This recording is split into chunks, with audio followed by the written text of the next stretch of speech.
எத்தனை காலம் தான் ஏமாற்றுவார் இந்த நாட்டிலே? இன்னும் எத்தனை காலம் தான் ஏமாற்றுவார் இந்த நாட்டிலே? சொந்த நாட்டிலே, நம் நாட்டிலே சத்தியம் தவறாத உத்தமன் போலவே நடிக்கிறார். சத்தியம் தவறாத உத்தமன் போலவே நடிக்கிறார். சமயம் பார்த்து பல வகையிலும் கொள்ளை அடிக்கிறார். சமயம் பார்த்து பல வகையிலுமே கொள்ளை அடிக்கிறார் என்ற புரட்சி தலைவருடைய படத்தினுடைய பாடல் வரிகள் திமுக குடும்பத்திற்கு சரியா பொருந்தது. இன்றைக்கு திராவிட முன்னேற்ற கழக தேர்தல் அறிக்கையில் 520 அறிவிப்புகள் வெளியிட்டாங்க. செய்யதானே இவ்வளவு அறிவிப்பு வெளியிட மாட்டாங்க. எப்படியாவது ஆட்சி பிடிக்கணும், அதுக்காக நிறைவேற்ற முடியாத திட்டங்களை எல்லாம் 520 அறிவிப்புகள் வெளியிட்டாங்க. இதுவரைக்கும் எந்த அறிவிப்பும் நிறைவேற்றல. இன்னைக்கு எல்லா இடத்துலயும் போராட்டம். அரசு ஊழியர்கள் பழைய ஓய்வு திட்டம் திமுக ஆட்சிக்கு வந்த உடனே தரப்படுனாங்க, தரல. போராட்டம் வெடிச்சிட்டு எங்க பார்த்தாலும் அரசு ஊழியர்கள் போராட்டம் பண்ணிட்டு இருக்கிறாங்க. படித்தவரையும் ஏமாத்துறாங்க, படிக்காததையும் ஏமாத்துற ஒரே அரசாங்கம் திமுக அரசாங்கம். அதே போல சத்துணவு அமைப்பாளர்கள் அவர்கள் போராட்டம், போக்குவரத்து தொழிலாளர்கள் போராட்டம், விவசாயிகள் போராட்டம். போராட்டம் நடக்காத நாளே இல்ல. தினந்தோறும் போராட்டத்தை சந்தித்துக் கொண்டிருக்கின்ற ஒரே அரசாங்கம் திமுக அரசாங்கம். இப்படி இருக்கும்போது இவர் கேட்கிறார் மக்கள் தொலைபேசியில, நீங்கள் நலமா? நீங்கள் நலமா? யாரு நலமா இருக்கிறா? நீங்க நலமா இருக்கிறீங்களா? இது யார் சொல்லி கொடுத்து பேசினாரோ தெரியல. அவருக்கு இது எதிர்ப்பா வந்துடுது. இவ்வளவு போராட்டம் நடந்துட்டு இருக்குது. மக்கள் இவர் பிரச்சனையை தமிழ்நாட்டில் சந்திச்சுட்டு இருக்கிறாங்க. இதையெல்லாம் தீர்க்க வக்கில்ல. நீங்கள் நலமா இருக்கிறீங்களான்னு கேட்கிறார். நாட்டு மக்கள் நலமா இருந்தா ஏங்க இப்படி கஷ்டப்பட்டு இருக்கிறாங்க? விலைவாசி உயர்வு, இன்னைக்கு அரிசி ஒரு கிலோ 15 ரூபாய் உயர்ந்து போச்சு.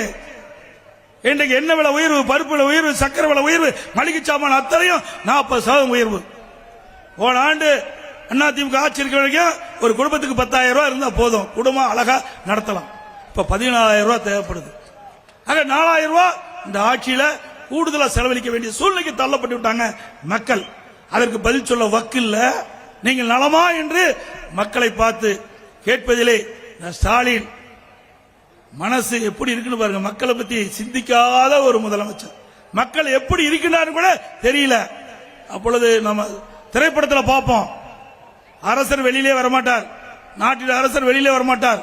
அப்புறம் மந்திரி கூப்பிடுவார், மந்திரியாரே வாருங்கள், நம்முடைய நாடு எப்படி இருக்குன்னு கேட்பார். அரசே மும்மாரி மழை பெய்கிறது, மக்கள் செல்வாக்கோடு இருக்கிறாங்க, சந்தோஷமா இருப்பாங்க. அப்படியே மன்னர் மகிழ்ச்சியோட வீட்டுக்கு போயிடுவார். அப்படிப்பட்ட முதலமைச்சர் தான் நம்முடைய முதலமைச்சர் திரு ஸ்டாலின். அப்புறம் எல்லா பத்திரிகையிலையும் ஊடகத்திலையும் பார்த்தா பலு தூக்கிட்டு இருப்பார், இல்ல சைக்கிள் ஓட்டிட்டு இருப்பார், இல்ல டீ கடையில் போய் டீ குடிச்சிட்டு இருப்பார், போண்டா சாப்பிட்டுப்பார். இதுக்காக உன்னை முதலமைச்சராக தேர்ந்தெடுத்தாங்க. நாட்டு மக்களுக்கு நல்லது செய்வதற்காக உன்னை தேர்ந்தெடுத்துட்டாங்கப்பா. நீ டீ குடிக்கிறதுக்கு, சைக்கிள் ஓட்டுறதுக்கு, பலு தூக்குறதுக்கு முதலமைச்சராக தேர்ந்தெடுக்கல. அது யார் வேணாலும் செய்யலாம். இங்க இருக்கிற நம்முடைய ராமசாமி செய்யலாம், சின்னசாமி செய்யலாம், யாரு வேணாலும் செய்யலாம். அதை பார்க்கறதுக்கு மக்கள் ஒண்ணு, அதை நான் சொல்லக்கூடாத வார்த்தை. மக்களை எப்படியெல்லாம் ஏமாற்றுறார்கள் என்பதை இந்த முதலமைச்சர் நம்ம கத்துக்கணும். இப்படி கவர்ச்சிகரமா பேசி 520 அறிவிப்புகளை வெளியிட்டு எதுவுமே நிறைவேற்றல. 100 நாள் வேலை திட்டம் 180 நாளா உயர்த்தப்படும் சொன்னாங்க. உயர்த்தினாங்களாமா? சொல்லுங்கம்மா சத்தமா. 100 நாள் வேலை திட்டத்தில் பணிபுரிகின்ற பெண் ஊழியர்களுக்கு திமுக அரசாங்கம் வந்தா 150 நாள் உயர்த்தப்படும் சொன்னாங்க. உயர்த்தினாங்களா? 100 நாள் வேலை திட்டத்தில் பணிபுரிகின்ற பெண் ஊழியர்களுக்கு ஊதியம் உயர்த்தி வழங்கும் சொன்னாங்க. உயர்த்தினாங்களா? இல்ல, கொடுக்கல. இப்படிப்பட்ட ஆட்சி தான். அது மட்டும் இல்ல, 100 நாள் வேலை திட்டத்தில் பணிபுரிகின்ற தொழிலாளர்கள் அண்ணா திமுக ஆட்சியில் அப்படியே ஜம்முன்னு இருந்தாங்க. இப்ப திமுக ஆட்சியில் அப்படி கசக்கி புளியறாங்க. அந்த பெண்களை எல்லாம் கசக்கி புளியறாங்க. இதையெல்லாம் நல்லா செஞ்சுச்சிங்க. இப்ப மறுபடியும் பொய் பேசுவாங்க. திமுக காரனா பொய் பேசுவதுக்கே பிறந்தவங்க. திமுக காரர் பொய் பேசுறதுக்கே பிறந்தவங்க. பொய் பேசுறதுக்கு பட்டம் கொடுக்கணும்னா மன்னர் பட்டம் கொடுக்கலாம் திமுக காரருக்கு. அப்படிப்பட்ட திமுக காரர் உங்களை சந்திச்சு என்ன வேணாலும் பேசுவாங்க. இன்னொன்னு சொல்றாங்க, 1000 ரூபாய் கொடுத்தேன் 1000 ரூபாய் கொடுத்தேன் என்ன வீட்டு பணத்தை எடுத்தே கொடுத்த 1000 ரூபாய் உங்களுடைய வரி பணங்க அது நான் ஆட்சி இருந்தாலும் சரி அவர் ஆட்சி இருந்தாலும் சரி உங்களுடைய பணம் உங்களுக்கு கொடுக்குறாங்க அது ஒரு பெருசா பேசுறார் நாங்கள் செய்து விட்டோம் என்று அதுவும் நீ என்ன அரசாங்கத்தை வருமானத்தை பெருக்கியா கொடுத்த கடன் வாங்கி கொடுக்கிற அந்த கடனை விருதான் செலுத்த வேணும் அம்மா நல்லா உஷாரா இருங்க இந்த பணமெல்லாம் நீங்க தான் திருப்பி செலுத்த வேணும் ஏன்னா கடன் வாங்கினா யார் செலுத்துறது நாட்டு மக்கள் தான் செலுத்த வேணும் இவர் பாட்டுக்கு ரிட்டையர் ஆகி போயிடுவார் ரிட்டையர்னா இனிமேல் திமுக ஆட்சிக்கு வராது இதோட முடிஞ்சது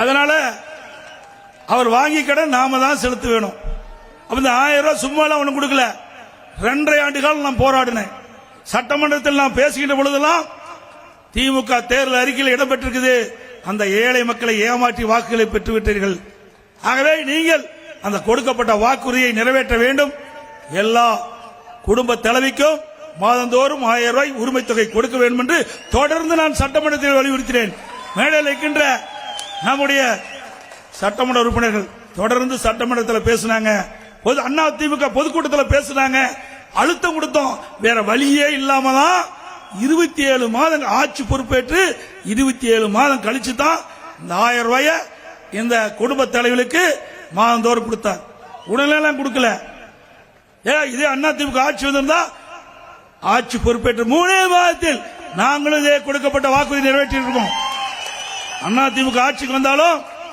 குடும்ப தலைவர்களுக்கு மாதந்தோறும் 1000 ரூபாய் ஊக்கத்தொகை கொடுப்போம் என்று நாங்கள் தேர்தல் அறிக்கையில் வெளியிட்டோம் ஆனா நம்ம பகுதியில நமக்கு ஆதரவு கொடுத்தீங்க ஆனா மற்ற பகுதியில திமுக சொன்ன வார்த்தையை நம்பி வாக்களித்து ஏமாந்து போய் இன்றைக்கு வீதியில புலம்பிக் கொண்டிருக்கின்ற காட்சியை இன்றைய தினம் பார்த்துக் கொண்டிருக்கிறோம் இதற்கெல்லாம் விடிகாலம் பிறக்க வேண்டும் என்று சொன்னால் வருகின்ற நாடாளுமன்ற தேர்தலில் அனைத்து இந்திய அண்ணா திராவிட முன்னேற்ற கழகத்தை வெற்றி பெற 2 லட்சத்தில் வாக்களிக்க வேண்டும்.